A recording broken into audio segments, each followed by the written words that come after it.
بسم اللہ الرحمن الرحیم۔ چند دنوں سے ایران پر جس طرح کا حملہ ہوا اور عالم اسلام کے حالات مقدر ہوئے،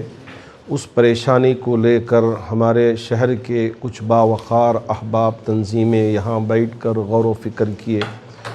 اور عظیم رہنما، عظیم قائد، عظیم رہبر شیخ آیت اللہ علی خامنہ ای صاحب، جو اس وقت ہمارے درمیان میں نہیں رہے، شہادت پا چکے ہیں، جس کی وجہ سے ہمارے دلوں کو بڑا گہرا رنج پہنچا ہے، غم پہنچا ہے،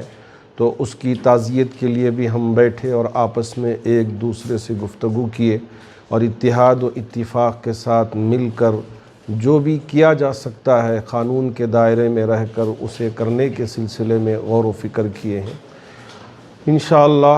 ہم امت کو آپسی مشوروں کے بعد کچھ پیغام دینے کی کوشش کریں گے، تو ہم امید کرتے ہیں کہ امت مسلمہ ان باتوں کی طرف توجہ دے گی۔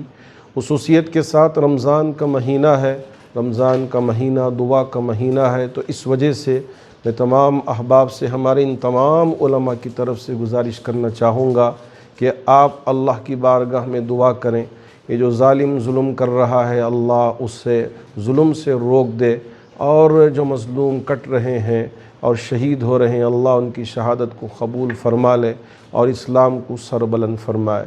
میں اس موقع پر ہمارے تمام بھائیوں کو تعزیت بھی پیش کرنا چاہوں گا اور ساتھ ساتھ دعا بھی کرنا چاہوں گا کہ اللہ رب ذوالجلال جتنے بھی اس سے پہلے بھی شہید ہو چکے ہیں، اللہ ان کی شہادت کو بھی قبول فرما لے اور آگے بھی ہمارے لیے خیر کے فیصلے فرمائے